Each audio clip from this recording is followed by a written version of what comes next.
اتنا غلط سمجھا گیا ہے کہ سر پیٹ کے رہ جاتا ہوں، اس کی تبلیغ بھی نہ کرو، یہ تو بہت بڑا جرم ہے، یہ تبلیغ ہے، یہ تبلیغ ہے۔ کیوں کہتے ہو جو کرتے نہیں ہیں؟ بہت بڑا گناہ ہے۔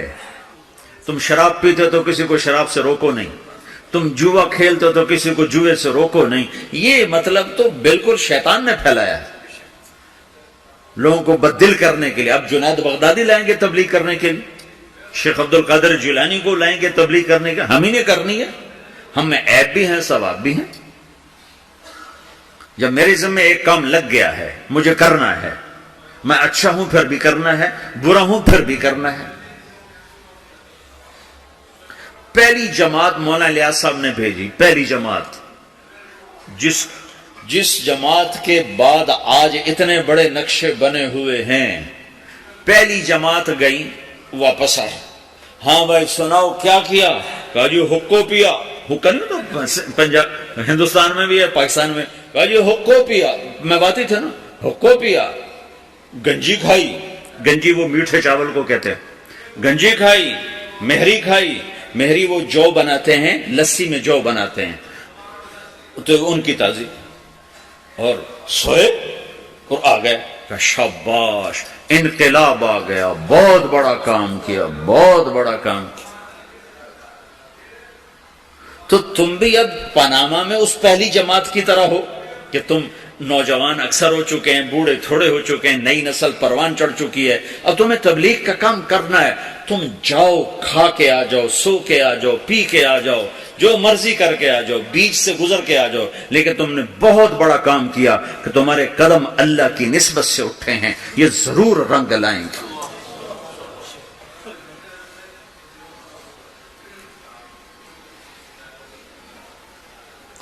ہمارے ساتھ ایک بڑے تاجر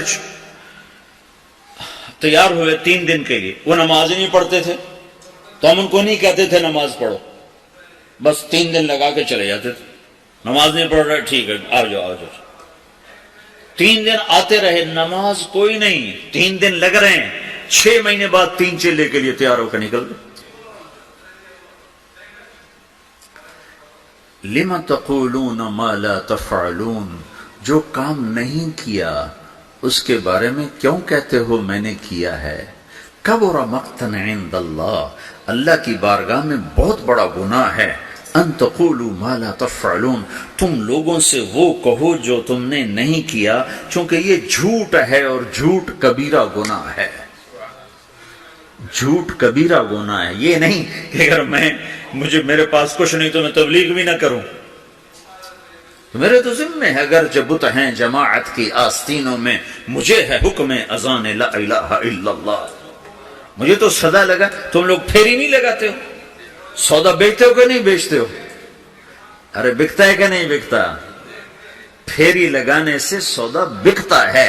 تم لا الہ الا اللہ کی پھیری لگاؤ، تمہیں بڑے خریدار ملیں گے۔ تم نے پھیری لگانا ہی چھوڑ دیا ہے، صرف ڈالر بنانے کے چکر میں پڑ گئے ہو۔ یہ ہمارا کام ہے، یہ ہماری ذمہ داری ہے، تبلیغی جماعت نہیں۔ محمد مصطفیٰ صلی اللہ علیہ وسلم میدان عرفات میں کہہ رہے ہیں، نضر اللہ امرأ سمع مقالتی فوعاها ثم اداها كما سمعها فرب مبلغ اوعى من سامع۔ میں نضر آباد میں بتاؤں گا، یا اللہ جو میرا امتی، جو تیرا بندہ میرا پیغام سنے، پھر اسے محفوظ کرے، پھر آگے پہنچا دے، عمل کرے یا نہ کرے، اس میں ہے ہی نہیں۔ ایک اور حدیث سناتا ہوں، من یاخذ عنی هؤلاء الکلمات فیعمل بہن او یعلم من یعمل بہن، یہ صحاح ستہ کی روایت ہے۔ آپ نے کہا کوئی ہے مجھ سے کچھ باتیں لے لے یا خود عمل کر لے، نہیں کر سکتا تو کسی عمل کرنے والے کو بتا دے۔ تو اگر عمل کرنا شرط ہوتا تبلیغ کے لیے تو میرا نبی یہ تو نہ کہتا۔ تو ابو ہریرہ کہنے لگا، رسول اللہ میں تیار، مجھے بتائیں، یا اللہ جو میرا امتی تیرا بندہ میرا پیغام سنے اور اسے آگے پہنچا دے، جیسے سنا تھا آگے پہنچا دے، تو یا اللہ تو اسے نظرت عطا فرما۔ نظرت، یہ لفظ آپ یہاں پاناما میں سمجھ نہیں سکتے، چونکہ آپ کے یہاں خزاں ہے ہی نہیں۔ اور یہ سمجھ میں آتا جب خزاں دیکھی ہو، پتجھڑ، پتجھڑ دسمبر میں آ کر ہمارے ہاں پتے جھڑ جاتے ہیں، جنوری میں پتے جھڑ جاتے، درخت ننگے ہو جاتے، بالکل ننگے ہو جاتے. اور قرآن میں یہ لفظ آیا تعرف فی وجوہہم نظرۃ النعیم، تو دیکھے گا ان کے چہروں پر نعمتوں کی نظرت. ابھی میں ترجمہ بعد میں کرتا ہوں. وَلَقَّاهُمْ نَظْرَةً وَسُرُورًا، ہم نے سرور بھی دیا، نظرت بھی دی. نظرت ظاہر کی چیز ہے، سرور اندر کی چیز ہے. اب نظرت کیا ہے؟ جنوری تک پتے گرتے ہیں، درخت ننگے ہو جاتے ہیں. جب فروری کے پہلے ہفتے میں ذرا ٹھنڈک کم ہوتی ہے تو پھر شگوفے نکلتے ہیں اور پتے نکلتے ہیں. ان پتوں میں 3 چیزیں ہوتی ہیں. ایک بڑا خوبصورت سبز رنگ ہوتا ہے، دوسرا اس میں چمک ہوتی ہے، تیسرا وہ نرم و نازک ہوتا ہے. جب وہ مارچ میں آتا ہے تو چمک ختم ہو جاتی ہے، نرمی رہتی ہے اور سبزہ رہتا ہے. جب اپریل آتا ہے تو اس کی نرمی بھی ختم ہو جاتی ہے، چمک بھی ختم ہو جاتی ہے، صرف سبزی رہ جاتی، سبزہ رہ جاتا ہے، سبز رنگ رہ جاتا ہے. یہ جو اس کے اندر 3 خوبیاں جمع ہوتی ہیں، ایک چمک، ایک رنگ اور ایک اس کی لچک اور نرماہٹ، یہ 3 چیزیں ہمارے علاقے میں درخت کے پتے کو صرف 1 مہینے کے لیے نصیب ہیں.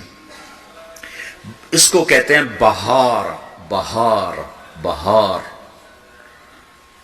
دنیا میں ناممکن ہے ایسی بہار مستقل قائم رہے. اپریل میں جاتے ہی بس اس کا ایک روپ رہ جائے گا سبز، باقی 2 روپ ہوا لے جائے گی، تپش لے جائے گی. یہ دنیا میں نہیں ہو سکتا. تو میرا نبی کہتا ہے یا اللہ، جو میرا امتی، جو تیرا بندہ میرا یہ پیغام لے کے لوگوں تک پہنچے، اسے تو ایسی بہار دے جس میں خزاں نہ ہو، اسے تو ایسا خوبصورت کر دے جس کے پیچھے بدصورتی نہ ہو، اسے ایسی خوبصورت زندگی دے جس کے پیچھے بدصورتی نہ ہو، اس کے اندر کو خوبصورت کر دے، باہر کو خوبصورت کر دے، خوشحال کر دے، آباد کر دے، نہال کر دے، آباد کر دے، دنیا میں بھی خوبصورت بنا دے، آخرت میں بھی خوبصورت بنا دے. نظر اللہ. آگے مفعول فی ذکر نہیں کہ کہاں یہ بہار ہو، تو دنیا میں بھی آخرت میں بھی، دنیا میں بھی آخرت میں بھی. کہ یہ دعا کسی کو نہیں دی سوائے تبلیغ والوں کی. جو بھی تبلیغ کرے، میں کروں، آپ کرو، جو کرے، یا اللہ جو میرا یہ کام کرے اس کی زندگی میں خزاں نہ آئے، اس کی زندگی میں بہار. کون سی بہار؟ وہ 3 صفت والی بہار کہ چمک بھی ہو، رونق بھی ہو، حسن بھی ہو، جمال بھی ہو، کمال بھی ہو، اور زوال سے پاک کر دے. یہ دعا ہے جو تبلیغ کا کام کرے گا.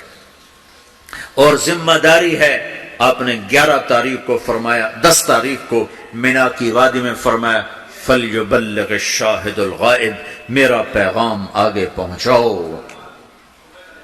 تو اب جب ہم نے پہنچانا ہے تو ہم نے تو کرنا ہے. عمل ہے یا نہیں، کرنا تو ہے. اچھا عمل ہے یا برا عمل ہے، کرنا ہے. پھر دوسری بات یہ ہے، پتہ نہیں کس کی تو فعل اللہ تعالیٰ ہماری بھی بخشش کر دے. جنت میں لوگ جا رہے ہوں گے اور ادھر مجرم کھڑے ہوں گے، جہنم والے کھڑے ہوں گے. تو جنت میں لوگ جا رہے ہوں گے تو جہنم کی صفوں میں سے ایک آدمی کہے گا بھائی صاحب، بھائی صاحب. ایک جنت ہوگا، بھائی صاحب، بھائی صاحب. تو کھڑا ہو جائے گا، آپ نے مجھے پہچانا؟ کہے گا نہیں. کہا میں نے دنیا میں آپ کو وضو کی ضرورت تھی تو میں نے آپ کو وضو کا پانی دیا تھا. یا یوں آتا ہے میں نے آپ کو پیاس سے میں نے آپ کو پانی پلایا تھا، یاد آیا؟ کہا ہاں یاد آیا. کہا دیکھو میری جہنم کا فیصلہ ہو گیا ہے، میری سفارش تو کر دو. تو وہ کہے گا یا اللہ یہ تیرے اس بندے نے میرے اوپر ایک احسان کیا ہے، مجھے یاد دلایا ہے، میرا جی نہیں چاہ رہا کہ میں اس کے بغیر جنت میں جاؤں، یا اللہ اسے بھی میرے ساتھ کر دے. تو اللہ فرمائے گا چل تو لے جا، تیرے پیچھے اس کو بھی کر دیتا ہوں، ٹھیک ہے. میری ساری تبلیغ مردود ہو گئی، شہرت لے گئی، واہ لے گئی. منبر پہ بیٹھنے والا یہ نہیں کہہ سکتا کہ میں اللہ کے لیے کہہ رہا ہوں. میں تمہارے بارے میں قسم کھا سکتا ہوں کہ تم سب اللہ کو راضی کرنے کے لیے آئے بیٹھے ہو. میں اپنے بارے میں نہیں کہہ سکتا کہ میں اللہ کے لیے تم سے بات کر رہا ہوں. میں موت پہ مجھے پتا چلے گا کہ یہ مردود تھا یا مقبول ہے، یہ شہرت کا افسانہ تھا یا دین کی محنت تھی، یہ موت پہ پتا چلے گا، اس سے پہلے مجھے کچھ پتا نہیں۔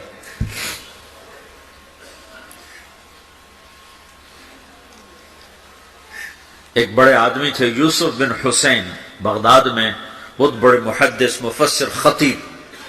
جب ان کا انتقال ہونے لگا، بڑی شہرت پائی، تو انہوں نے کہا یا اللہ، ایک میرے پاس خیانت ہے، ایک میرے پاس دیانت ہے، تیرے ساتھ میں نے ہمیشہ خیانت کی، تیرے بندوں کے ساتھ ہمیشہ امانت سے کام لیا، تیری بات کو صحیح پہنچایا، غلط نہیں پہنچایا یا اللہ، لیکن تیرے ساتھ میرا معاملہ غلط رہا، میں تیرے سے بددیانتی کرتا رہا،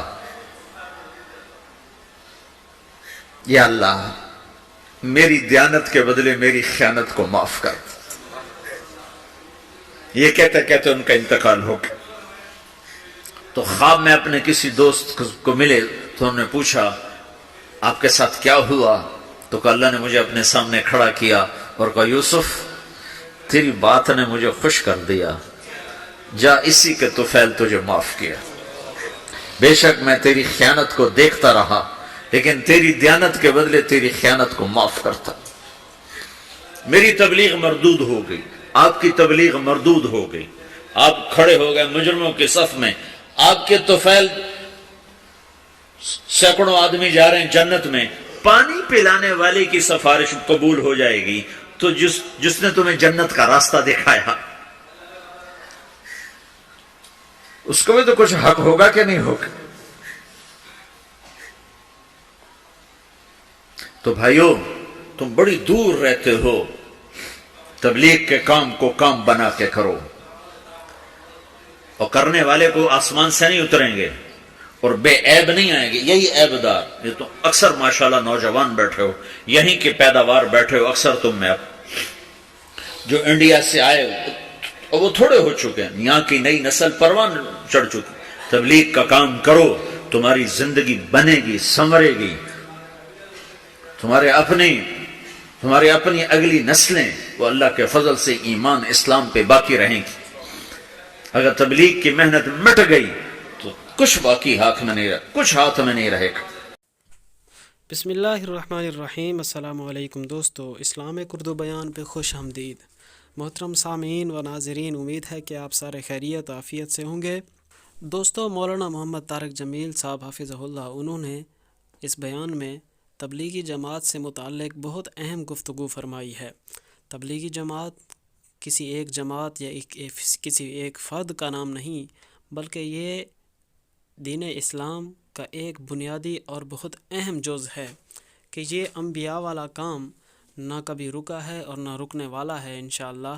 اور اس کے علاوہ سعودی عرب میں محمد بن سلمان ہے غالباً اس شہزادے کا نام، کہ جنہوں نے تبلیغی جماعت پہ پابندی کی بات کی، مساجد میں خطبہ دیا۔ تو اس حوالے سے یہ حضرت کا یہ بڑا قیمتی بیان ہے جس میں انہوں نے تبلیغ کی افادیت اور اس کی اہمیت اور اس بات پہ زور دیا کہ یہ کیوں ضروری ہے۔ اللہ رب العزت نے دین اسلام کے ہر جز، ہر پہلو میں ایک بہت ہی عجب سی کیفیت، عجب سی خوبی رکھی ہے کہ اس کو جتنا ہی دبایا جائے تو وہ اتنا ہی ابھرتا ہے۔ اللہ رب العزت انشاءاللہ اس دین کے اس کام کو اور دین کے کام کرنے والوں کو سرخرو کریں گے۔ 10 دسمبر 2021 کو جو سعودیہ کی مساجد میں خطبہ دیا گیا اور اس میں تبلیغی جماعت سے متعلق کچھ ناپسندیدہ گفتگو کی گئی، تو اس سے متعلق میں ناقص العقل تو یہی رائے رکھتا ہوں کہ تبلیغ کی تو بات ہی یہاں سے شروع ہوتی ہے کہ ایک اللہ سے ہونے کا یقین اور غیر اللہ سے کچھ نہ ہونے کا یقین میرے آپ کے دلوں میں آ جائے، جبکہ اس کے متعلق یہ کہنا کہ اس میں بدعات، رسومات اور شرک کی جیسی واقعات اور قصے کہانیاں ہیں، تو اللہ رب العزت سے دعا ہے کہ اللہ ہمیں دین کے کاموں سے جوڑے رکھے۔ یہ اللہ کا فیصلہ ہے کہ دین باقی جہان باقی۔ اللہ کا ایک نام لینے والا جب بھی دنیا تک باقی رہے گا تو یہ دنیا اور دنیا کا نظام باقی رہے گا۔ دوستو، اگر نئے آئے ہیں چینل سبسکرائب کیجئے، ویڈیو لائک کیجئے، اپنی رائے کا اظہار کیجئے۔ اللہ حافظ۔